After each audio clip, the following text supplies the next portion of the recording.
Hey guys, Sushikaga here, and we're doing another deck profile today. So yeah, I know I haven't done anything in a while. That's because, like everybody else, I've been waiting for this new ban list.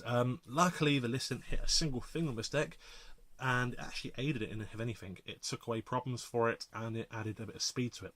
Of course, today I'm going to be looking at Evilswarms, and this is going to be done on my nice, beautiful new Sword Art Online Season 2 map, which you guys can see here. Arrived the other day. It's a custom one I had done from China, like a lot of ones I have done, and oh, come on, it's beautiful. No one can really deny that. It's such a nice print. Anyway, the deck itself, I'm running a fairly standard engine, minus a few monsters. So a lot of people run a freeze everything. I run a double Thunderbird. I find 3 clogs. Yet again, same thing in Mandragora, 3 clogs, I run 2.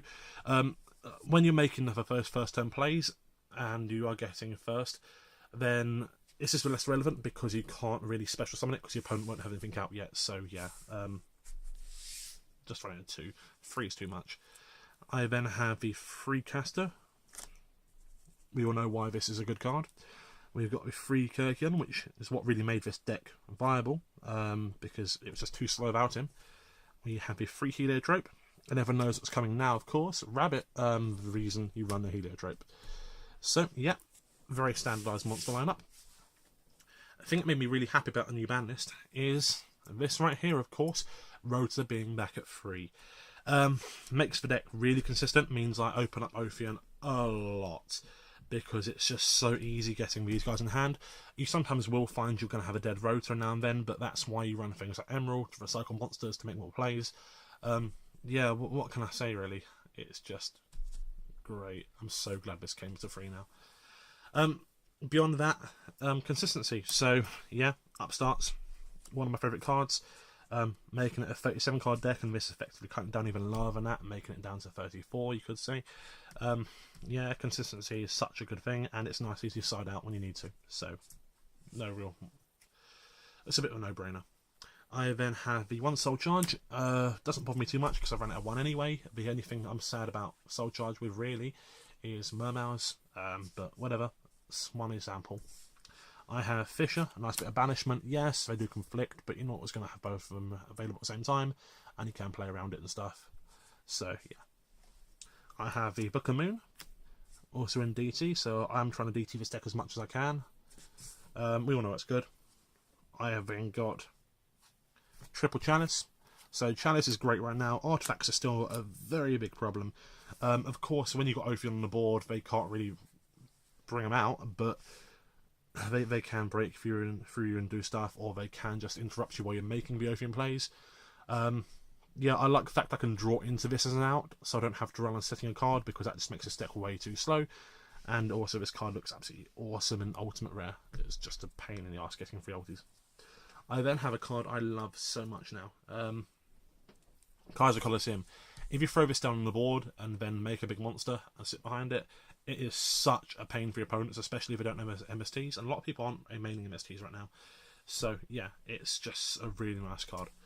I then have, of course, the Triple Lance, or Pandemic, as you guys are kind of call it, as it is, which is, of course, a lovely another DT. You all know why that's good. Infection. I search this so much because it's so great. Bouncing a monster back to the deck, getting out your Kirkian. I don't really need to say more than that. Macro, nice bit of anti-meta there, of course. Causes problems for a lot of decks. I then have a Compulse. Warning. A Bottomless. Sorry about the kind of glare from lighting there, guys. 2 Finished Chains. Next bit Negation. Also an Attack Stopper. And then finally, Vanity's Emptiness. This deck has been doing so well for me lately. I've been playing it for a good few weeks solid, and I've been beating everything. I mean, Shadows, I've been running over them, especially where you can negate the flip effects of this. It's just so good, because you can attack, negate. It's just really nice. Yeah, this deck's been doing so well for me, and even on decks that would normally be a massive problem for this and get under it, things like Burning Abyss, and things as well like Satellite, I found this can just counter them fairly nicely. It still has a lot of potential to deal with those decks.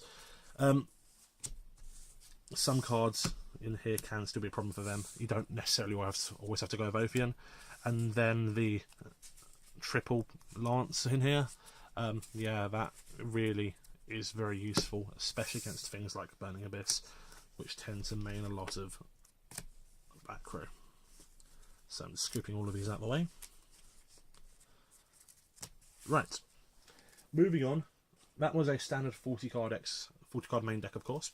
On the extra, let's see what I've got. So first of all, I have got 3 Ethiopians. Some people play 2. You don't want to have 2. I always get through at least 2, I find. Sometimes make the 3rd, but you need the option. It's just too good to not running out of 3. I then have the Thanatos. Just a way to deal with hands. Enough said. Exciting Knight. Only have 1. I could throw a second one if I wanted to in, but I do find I don't need the second one that much. I play Black Ship of Corn in here. I just like the fact it's got the removal and the burn, very useful. If you guys do want to run a second Exciton, then this is what I would drop for it ideally. But I do like having the options there, and if I do find myself needing a second Exciton, then I might swap to having a second Exciton. But at the moment, this is doing fine for me. I then have Bahamut, of course. It's a big eye.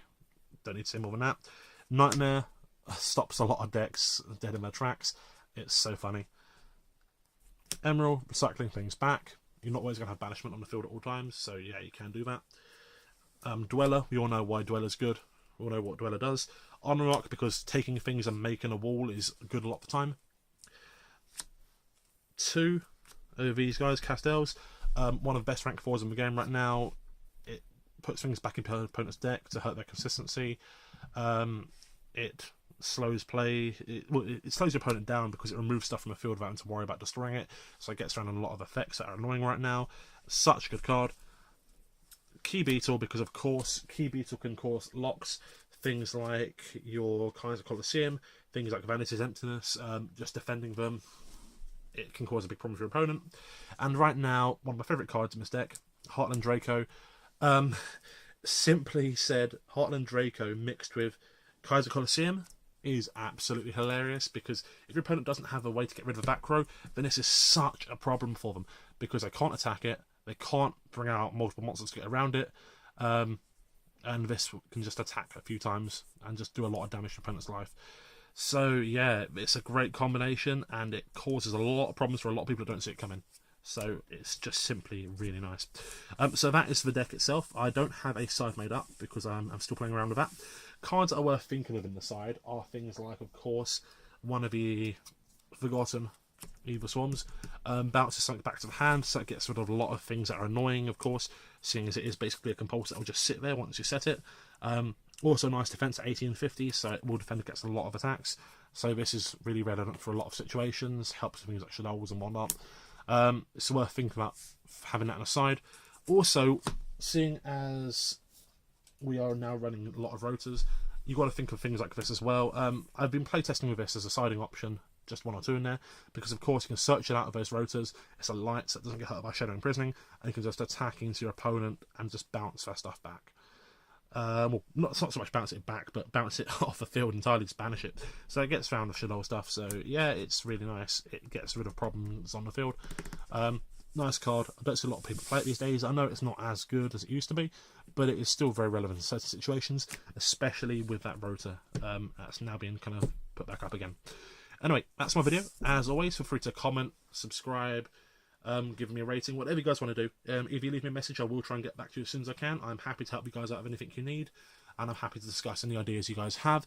So I hope this video is helpful to you guys. I will have more stuff coming soon, and now that that list is out, that's me, over and out.